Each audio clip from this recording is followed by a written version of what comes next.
Guys, ഞങ്ങൾ പഴനി പോകാൻ വേണ്ടി മാല ഇടാൻ വന്നതാണ്. നമ്മുടെ വീടിൻ്റെ അടുത്തുള്ള തലവടി അമ്പലത്തിലാണ് കേട്ടോ വന്നത്. ഇവിടുത്തെ പ്രധാനപ്പെട്ട പ്രസാദം എന്ന് പറയുന്നത് മഞ്ചാണ്. പണ്ട് ഒരമ്മയും കുഞ്ഞും തൻ്റെ കുഞ്ഞിൻ്റെ അസുഖം മാറാൻ വേണ്ടി പ്രാർത്ഥിച്ച് മഞ്ച് വഴിപാടായി വെച്ചെന്നാണ് പറയുന്നത്. അതിനുശേഷമാണ് ഇത് മഞ്ച് മുരുകക്ഷേത്രം എന്നറിയപ്പെടാൻ തുടങ്ങിയത്. ആര്യക്കുട്ടനാണ് ഫസ്റ്റ് മാലയിട്ടത്, പിന്നെ ആഗ്നയും, അത് കഴിഞ്ഞിട്ട് ഞങ്ങൾ 3 പേരുമാണ് കേട്ടോ പഴനിക്ക് പോകുന്നത്. ഞങ്ങളൊരു ഫ്രണ്ടിൻ്റെ കൂടെയാണ് പോകുന്നത്. എല്ലാ വർഷവും അവർ പോകാറുണ്ട്, ഞങ്ങൾ ഫസ്റ്റ് ടൈമാണ് പഴനിക്ക് പോകുന്നത്. അങ്ങനെ നന്നായിട്ട് പ്രാർത്ഥിച്ച് മാലയൊക്കെ ഇട്ട് വിഘ്നങ്ങളൊന്നും വരാതിരിക്കാൻ വേണ്ടി, യാത്ര സുഖമായിട്ടുള്ളതാകാൻ വേണ്ടിയും. അപ്പോൾ ആര്യക്കുട്ടന് വെക്കേഷൻ ആയതുകൊണ്ട് തന്നെ എവിടെയും കൊണ്ടുപോയില്ല എന്ന് പരാതിയായിരുന്നു.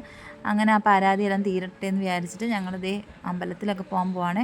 പിന്നെ അമ്പലത്തിൽ നിന്ന് വന്നിട്ട് നേരെ ഞാൻ ഫുഡൊക്കെ പാക്ക് ചെയ്ത്, ഇപ്പം സമയം 1:30 ആയിട്ടുണ്ട്. ഞങ്ങൾ 2:30 ആകുമ്പോഴാണ് ഇറങ്ങുന്നത്. അപ്പോൾ ആര്യക്കുട്ടന് ഇടിയപ്പം മതിയെന്ന് പറഞ്ഞ് ആഗ്നയ്ക്ക് ചപ്പാത്തിയും, അങ്ങനെ ഇടിയപ്പവും ചപ്പാത്തിയും ഒക്കെ പാക്ക് ചെയ്തു. കറിയായിട്ട് ഞങ്ങൾ ഉള്ളിക്കറിയാണ് കേട്ടോ എടുത്തത്. തക്കാളിയും ഉള്ളിയും കൂടെ വഴറ്റിയ കറിയാണ് എടുത്തത്. അങ്ങനെ ഞങ്ങളിതേ ബസ് കാത്ത് വഴിയിൽ നിൽക്കുവാണ്. അമ്മ ഞങ്ങളെ കൊണ്ടുവിടാൻ വന്നിട്ടുണ്ടായിരുന്നു. അമ്മ പഴനിക്ക് വരുന്നില്ല എന്ന് പറഞ്ഞു നേരത്തെ തന്നെ, കാരണം സ്റ്റെപ്പൊന്നും കയറാൻ വയ്യാത്തതുകൊണ്ട് അമ്മ വരുന്നില്ല എന്ന് പറഞ്ഞു.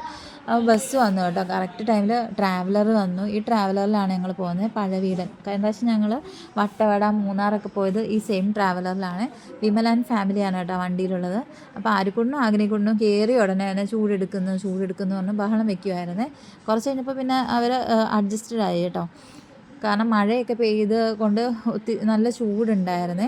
അങ്ങനെ കുറച്ച് ബ്ലോക്കൊക്കെ കിട്ടി. ഞങ്ങൾ അവസാനം ചോറ്റാനിക്കര അമ്പലത്തിലെത്തി കേട്ടോ. അവിടെ ചെന്നപ്പോഴത്തേക്കും ആണെങ്കിൽ കുറച്ച് ക്യൂ ഉണ്ടായിരുന്നേ. മാസത്തിലെ ഫസ്റ്റ് വെള്ളിയാഴ്ച ആയതുകൊണ്ടും 1-ാം തീയതി ആയതുകൊണ്ടും കുറച്ച് ക്യൂ ഉണ്ടായിരുന്നേ. അങ്ങനെ ഞങ്ങളുടെ ക്യൂ ഒക്കെ നിൽക്കുവാണ്. സമയമായിട്ടില്ല കേട്ടോ നട തുറക്കാൻ വേണ്ടി. അങ്ങനെ പ്രാർത്ഥിച്ച് ഇറങ്ങി. പിന്നെ ഞാൻ ശാസ്താവിനെ എള്ളുകിഴിയൊക്കെ കത്തിച്ചു കേട്ടോ. ഞാൻ എല്ലാ സാറ്റർഡേയും കത്തിക്കാറുണ്ട്. അപ്പോൾ ഇന്ന് ഫ്രൈഡേ, സാറ്റർഡേ എനിക്ക് കത്തിക്കാൻ പറ്റില്ലല്ലോ, അപ്പോൾ ഫ്രൈഡേ തന്നെ ഇവിടെ വന്നപ്പോഴത്തേക്കും കത്തിച്ചു കേട്ടോ. കഴിഞ്ഞ 2 മാസം മുമ്പേ ഞാനിവിടെ വന്നിട്ടുണ്ടായിരുന്നേ.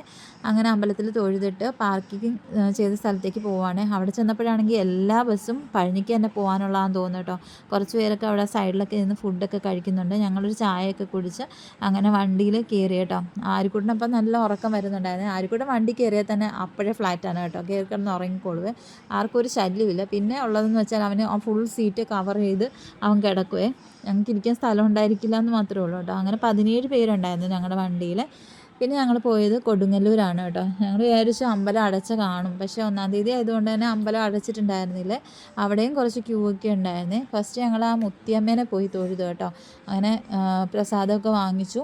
പിന്നെ അത് കൊടുങ്ങല്ലൂർ അമ്പലത്തിൽ കയറാൻ വേണ്ടി ക്യൂ നിൽക്കുവാണ് കേട്ടോ. അവിടെ ഫോണൊന്നും അലൗഡ് അല്ല, എടുക്കുന്നതൊന്നും അലൗഡ് അല്ല. പിന്നെ ഞങ്ങളുടെ കൂടെ വന്ന ചേട്ടൻ നെല്ലൊക്കെ കൊണ്ടുവന്നിട്ടുണ്ടായിരുന്നേ അവിടെ വെക്കാൻ വേണ്ടി കേട്ടോ. അപ്പോൾ ആര്യക്കുട്ടൻ അതൊക്കെ നിറയ്ക്കുവാണ്. അങ്ങനെ ക്യൂ ഒക്കെ നിന്ന് ഞങ്ങളിതേ തൊഴുത് ഇറങ്ങി കേട്ടോ.